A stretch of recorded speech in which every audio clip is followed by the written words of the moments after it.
Congress has less than a week to avoid a partial government shutdown, but lawmakers are now hoping to put off the problem until March. NBC News has learned House and Senate leaders have agreed to a single short-term continuing resolution. The deal extends the funding deadlines to March 1st and March 8th and maintains the $1.59 trillion top line from the Fiscal Responsibility Act that raised the debt ceiling last spring.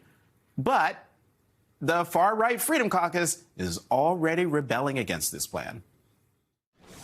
I'm comfortable with not funding the government if they're going to continue to let this border run wide open. Might there be a temporary pause in non-essential government operations? I've said many times over, certainly don't fear that happening.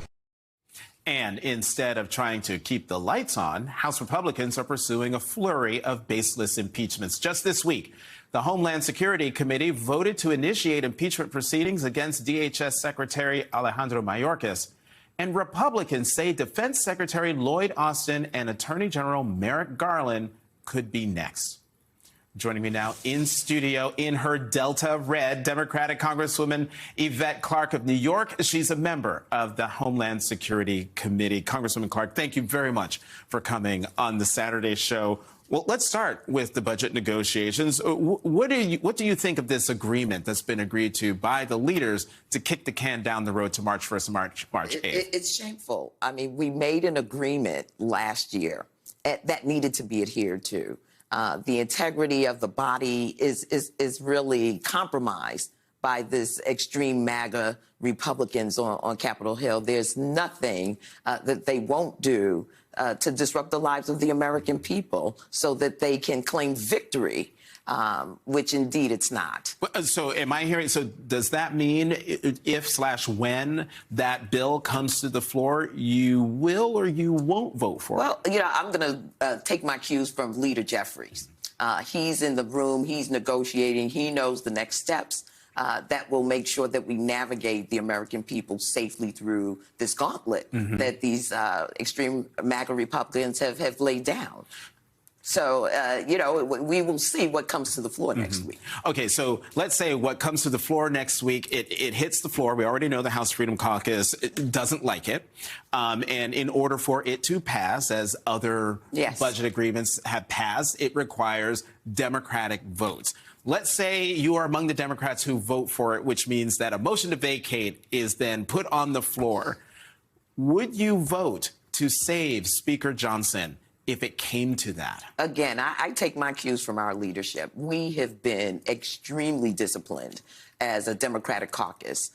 He knows the ins and outs of what both the Republican caucus is cooking up and certainly the direction we need to lead the American people in. And so I'll be taking my cues from our leader. So you're on the Homeland Security Committee, and we know that the folks over in the Senate are negotiating a bill, a border bill, an immigration bill that would deal with border policy, including potentially expediting deportation of undocumented immigrants.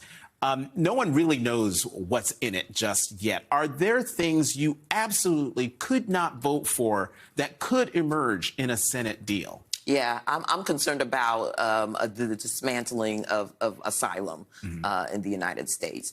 We see what's going on around the world. That we are facing a migrant crisis here on our southern border, but there's not a nation in Europe and globally that is not seeing these migration flows. This is something that is challenging the globe at this moment.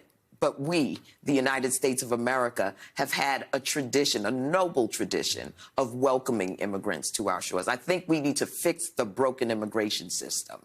And what the extreme MAGA Republicans are doing once again is trying to create even more of a crisis by not negotiating and bringing our country into the 21st century with an immigration system that will work. That will work for this generation and future generations to come.